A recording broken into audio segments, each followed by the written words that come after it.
The Eastern Conference Finals matchup is now set. We will see the Florida Panthers take on the New York Rangers in this year's Eastern Conference Finals. It should be a very good series as both these two teams are very talented and two of the best teams in the entire NHL. Both of them have gone on some pretty long runs fairly recently back in 2021, 2022. The Rangers made it all the way to the Eastern Conference Finals, and last year we saw the Florida Panthers go all the way to the Cup final where they unfortunately lost to the Vegas Golden Knights for their sake, but still, two very talented teams here. Both have a lot of playoff experience over the last little while, and it should be just overall a very good series. Both these teams have two very good coaches in Paul Maurice and Peter Laviolette. You've also got some great forwards. I mean, star players on both sides there. Matthew Tkachuk, Alexander Barkov, Carter Verhaeghe, Anton Lundell, Sam Reinhart, a bunch of great forwards over there. Then you've got on the Rangers side of things, Zibanejad, Panarin, Kreider, Lafreniere, a ton of talent over there. Vincent Trocheck, not going to forget him. And you also got on the back end of things there. Both have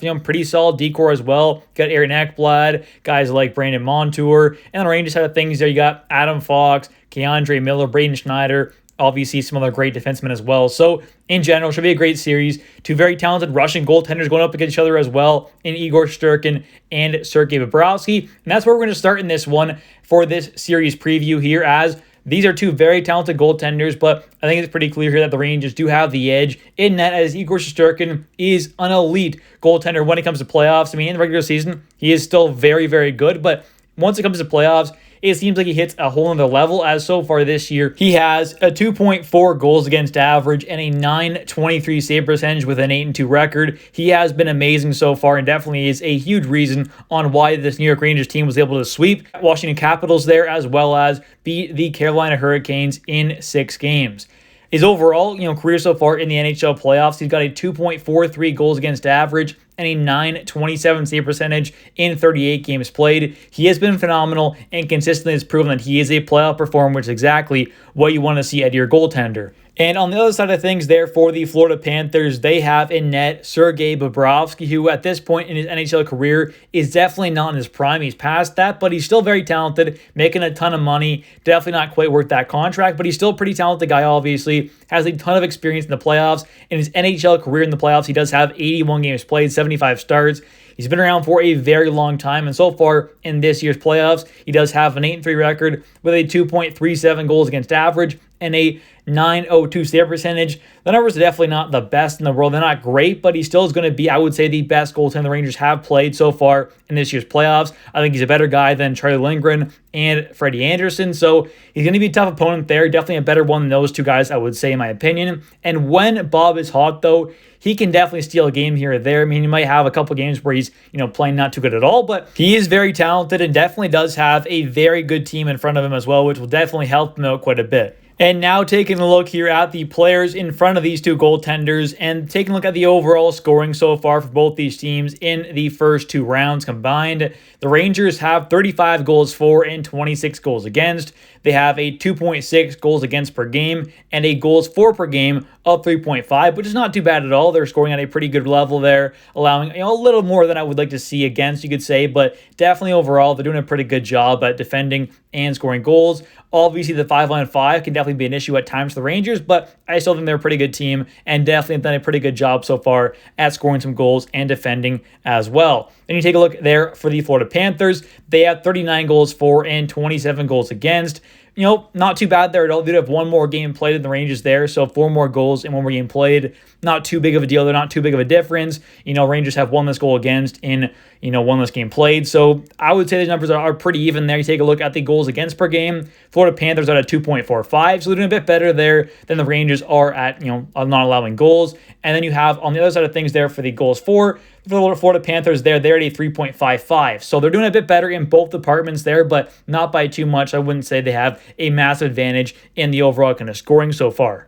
And now taking a look here at the 5-on-5 goals for and goals against for both teams. You have for the Rangers there, goals for at 5-on-5 is 20 compared to the Florida Panthers 22. So again, they have 1 more game played. The Rangers there, very similar numbers. And you take a look at the goals against there. The Rangers have 18 goals against at 5-on-5 and the Florida Panthers have 17. So Very similar numbers on both sides there for both teams. Very, interesting there. Yeah, for the special teams, the Rangers power play has been doing a great job, hitting at a 31.4% rate, and the Florida Panthers isn't doing, that good at all, really, down at a 22. So a pretty big difference there. The Rangers power play is definitely very, very good. And then take a look here at the PK percentage of the penalty kill you have for the Rangers. It is an 89.5, and for the Florida Panthers, it is an 86.1. The Rangers have very, very good special teams on both sides, power play and penalty kill. The Panthers penalty kill is actually very good as well, but not quite as good as the Rangers there. And the Florida Panthers, power play is quite a bit lower than the Rangers there. So on the special team side of things there, I definitely would say the Rangers have the advantage. And both teams have done a pretty good job on the draws as well so far in this year's playoffs. The Rangers have a face-off win percentage of 51.5, and the Florida Panthers have a win percentage of 50.7. So not too big of a difference there at all. Both teams have some very good face-off takers. The top guy in the Rangers is Vincent Trocheck, winning at a 58.3% clip. And then for the Florida Panthers, it is Evan Rodriguez, who's winning at a 58.8%. Both teams have also done a very good job at having some pretty great depth scoring, as the Rangers have 13 different goal scorers so far this postseason, and the Florida Panthers have 14. So once again, like a lot of these numbers have been very, very similar, not too big of a difference at all. One goal score difference with one more game played isn't too big of a deal at all. The Rangers may have a slight bit more kind of, top end kind of, assists and goals on the kind of tire end players in the Rangers there, but overall, very similar numbers there, and definitely both teams have some great depth scoring, which is definitely very important if you want to win a Stanley Cup. So now let's take a look here at the top 5 point producers for both teams so far this playoffs. For the Rangers, they have two guys tied for first place, with Mika Zibanejad and Vincent Trocheck both having 14 points. Mika's got 3 goals, 11 assists. You'll like to see a bit more scoring, goal-wise, but still not too bad at all. Vincent Trocheck there, he's got 6 goals, 8 assists, 14 points. He's been fantastic. Same thing with Zibanejad. In third place there, you have Artemi Panarin. He's done a pretty good job. 4 goals, 7 assists for 11 total points. You have in fourth place there, 2 guys tied there. Alexis Lafreniere, who has been absolutely fantastic so far, having 4 goals, 6 assists for 10 total points. And Chris Kreider there, tied with him as well. 7 goals, 3 assists for 10 total points as well. They've done a great job, though. That top 5 has been phenomenal there points-wise. Zibanejad, Trocheck, Panarin, Lafreniere, and Kreider, they've all done a fantastic job so far at producing offensively. The third line is where the Rangers really need to kind of hope they can get a little more offensive production out of these guys, as Kaapo Kakko, Will Cuylle, and Alex Wennberg have been pretty good as the overall line defensively, because they're a pretty good two-way line there. Bit of check in there as well, but offensively they have a combined, those 3 players, 4 total points and only 2 goals. Definitely like to see a bit more offensive out of that line, but still done a pretty good overall job, especially with their overall defensive game.